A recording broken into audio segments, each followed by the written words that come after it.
ஓம் ஸ்ரீ குருபியோ நமக. சர்வே பவந்து சுகினக சர்வே சந்து நிராமயா சர்வே பத்ராணி பஷ்யந்தோ மா கஷ்டித் துக்கபாத் பவேத். அனைவரும் இன்பம் பெற்று வாழ்க, அனைவரும் நோயற்று வாழ்க, அனைவருக்கும் மங்களமே உண்டாகட்டும், ஒருவரும் சிறிது கூட துன்பப்படக்கூடாது. எல்லோருக்கும் வணக்கம். இன்னைக்கு தசகம் 40 பாராயணம். பாகவதத்தில் 10வது ஸ்கந்தம் கிருஷ்ணரோட பெருமைகள் ஆரம்பிச்சாச்சு. இப்போ 37வது தசகத்திலிருந்து 80வது தசகம் வரைக்குமே மொத்தமாக கிருஷ்ணரோட லீலைகள் தான் இருக்க. அவதாரத்திலேயே கிருஷ்ண அவதாரம் தான் ரொம்பவும் மேன்மை பெற்றது அப்படின்னு சொல்லுவாங்க. ஏன்னா அதுதான் எல்லாருக்கும் மனசுக்கு நெருக்கமானதும் கூட. கிருஷ்ணர் அவங்கள நினச்ச உடனே மனசு பூரிக்காத ஆட்களே இல்லை. அவரோட திருமேனியை பார்த்து மயங்காதவங்களும் கிடையாது. அப்படிப்பட்ட திருமேனியா இந்த பூ உலகத்தில் வசுதேவர் தேவகிக்கும் அவதாரம் எடுத்து, அந்த அவதாரம் எடுத்த அந்த நாள்லேயே தன்னோட இருப்பிடமான மதுராவை விட்டு கோகுலத்துக்கு இடம்பெயர்ந்து யசோதை நந்தகோபர் அவங்களையும் மகிழ்ச்சி அடைய செய்து, அந்த மகிழ்ச்சியினால் நந்தகோபர் நிறைய செல்வங்களை அந்தணர்களுக்கும் யாதவர்களுக்கும் தானமாக கொடுத்தாரு.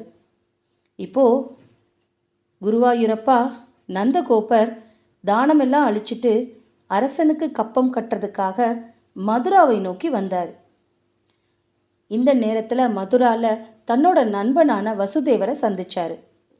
வசுதேவருக்கு என்ன நடக்குது அப்படின்னு எல்லாமே தெரியும். அவருக்கு கம்சனை பற்றியும் கம்சனோட அமைச்சர்களை பற்றியும் நல்லாவே புரியும். அதனால குருவாயூரப்பா உங்களோட தந்தை நந்தகோபரை பார்த்து, நண்பா, உனக்கு பிள்ளை பிறந்திருக்காமே, ரொம்ப சந்தோஷம், எனக்கு பிறந்த மாதிரியே எனக்கு ரொம்ப மகிழ்ச்சியாக இருக்குது அப்படின்னு சொன்னார். அது மட்டும் இல்லை, உங்களோட தந்தைக்கிட்ட, நண்பா, இப்போது நீ வசிக்கிற அந்த கோகுலத்தில் நூற்றுக்கணக்கான தீய சகுனங்கள் தெரியுது, அதனால் நீ சீக்கிரம் திரும்பிப்போ அப்படின்னு சொல்லவும், உங்களுக்கு ஏதாவது தீங்கு நேரும்னு நினச்சிட்டு நந்தகோபரும் ரொம்ப விரைஞ்சு கோகுலம் வந்தார். நீங்கள் தான் மாய குழந்தையாய்த்தே, உங்களை காக்கிற பொறுப்பு தாங்கிட்ட இருக்குன்னு நந்தகோபர் நினைச்சாரு. தந்தை இல்லையா? அதே சமயத்தில் இங்கும் அங்கும் அசைஞ்சிக்கிட்டு அழகான நடை நடந்துக்கிட்டு வண்டுகள் மொய்க்கிற மலர்கள் அணிந்த கூந்தல்களை உடைய அழகிய வடிவான ஒரு பெண் கோகுலத்தில் உங்கள் பக்கத்தில் வந்தா. அவ தான் பிறந்த குழந்தைங்க உயிரெல்லாம் எடுக்கிறவ, அரக்கர் குலத்தில் பிறந்தவ, பூதனை அப்படின்ற பேர் கொண்டவ. அந்த பெண்ணை பார்த்த இடைச்சியர்கள் எல்லாருமே, இவ யாரா இருக்கும், இவ்வளவு அழகாக இருக்காளே அப்படின்னு சொல்லி யோசிச்சுட்டு இருக்க அந்த நேரத்தில் அந்த பூதனை உங்களை கையில் எடுத்தா.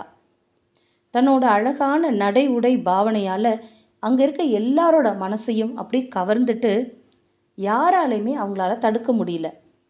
அவள் வீட்டுக்குள்ளே புகுந்து அமர்ந்துட்டு உங்களை கையில் எடுத்து தன்னோட மடியில் வச்சுக்கிட்டு கபட உருவம், அந்த உருவத்தை தாங்கிக்கிட்டு தீய எண்ணங்களோட உங்களுக்கு தன்னோட நகில்களால் பால் கொடுக்க ஆரம்பிச்சா. இந்த அரக்கியை பற்றி ஆட்சியர்களுக்கு தான் தெரியாது, உங்களுக்கு கூட தெரியாதா குருவாயூரப்பா? இதெல்லாம் தெரிஞ்ச நீங்கள் ரொம்ப கோபம் கொண்டு கொஞ்சம் கூட பயம் இல்லாமல் அவளோட மடியில் நீங்கள் இருந்து கொடிய நஞ்சு நிரம்பி அவளோட மார்பகத்தை பெரிய மாம்பழத்தை உறிஞ்சி சாப்பிட்றது போல் உறிஞ்சி குடிச்சிங்க. அவளோட முளை உண்ணும்போது அவளோட உயிரையும் சேர்த்து பருகி அந்த பூதனை இடி போன்ற பேரொளி தர அச்சம் தரும் அந்த உண்மையான அரக்க வடிவமும் அவர் மாற தன்னோட 2 கைகளையும் விரித்த மாதிரி மல்லாந்து விழுந்து இறந்து போனான். இப்போது அந்த கோகுலத்தில் இடைச்சேரியில் ரொம்ப பயம் தர்ற மாதிரி ஒரு குரல் கேட்டவுடனே அந்த குரலை கேட்டு பயங்கரமான அந்த அசுர உடலை பார்த்து கோபியர்கள் எல்லாருமே மயங்கித்தான் விழுந்தாங்க. அப்போது நீங்கள் என்ன பண்ணீங்க தெரியுமா? அந்த அரக்கியோட மார்பகத்து மேலே விளையாடிட்டு இருந்தீங்க. உடனே ஆட்சியர் எல்லாம் ஓடி வந்து உங்களை காக்கிறதா நினச்சிட்டு உங்களை தன்னோட கையில் எடுத்துக்கிட்டாங்க. இந்த உலகத்துக்கே நன்மை தரப்போகிற குருவாயூரப்பா, நீங்கள் மாயாஜாலம் செய்கிறதுக்காகவே இந்த பிறவி எடுத்திருக்கீங்க. ராம அவதாரத்தில் யாருக்குமே ஒரு சின்ன மாயாஜாலம் கூட கிடைக்கல. ஆனால் இந்த பிறவியில் நொடிக்கு நொடி ஒரு அதிசயம்தான். தங்களோட மங்களகரமான திருநாமங்களை ஓதிக்கிட்டே பெண்மணிகள் எல்லாருமே உங்களுக்கு காப்பு செஞ்சாங்க. ஏன்னா ஒரு குழந்தைக்கு ஏதாவது தீங்கு வந்துருச்சுன்னா அதை பார்த்து பயந்து போய் அடுத்து இனிமே எதுவுமே அந்த குழந்தை பக்கத்தில் வரக்கூடாதுன்னு காப்பு சொல்கிறது நம்மளோட மரபு. அப்படி உங்களையே உயிராக நினச்சி யசோதை நந்தகோபர் மட்டும் இல்லை, அங்கே இருக்க ஆட்சிகள் எல்லாருமே உங்களுக்கு காப்பு செஞ்சு உங்கள் உயிரை காப்பாற்றுறதா நினச்சி அவங்க உங்கள் மேலே ரொம்ப கவனமாக பார்த்துக்கிட்டாங்க.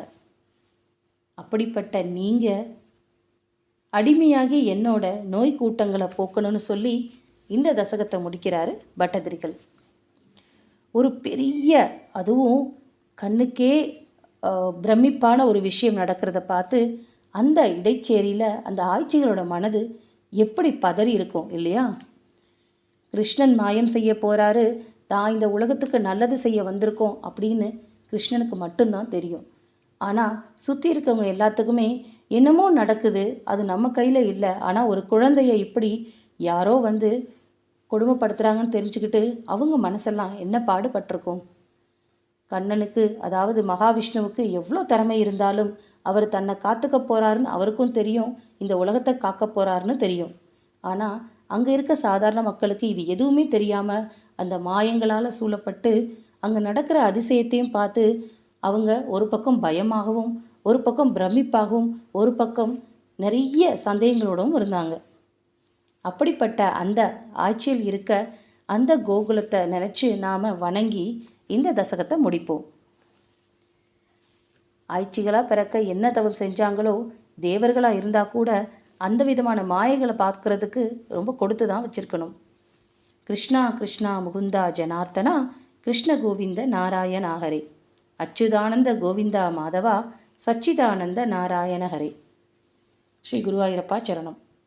வசுதி வசுதம் தேவம் கிருஷ்ணசானூர மர்தனம் தேவகி பரமானந்தம் கிருஷ்ணம் வந்தே ஜெகத்குரும். ஓம் சர்வம் ஸ்ரீ கிருஷ்ணார்ப்பணமஸ்து.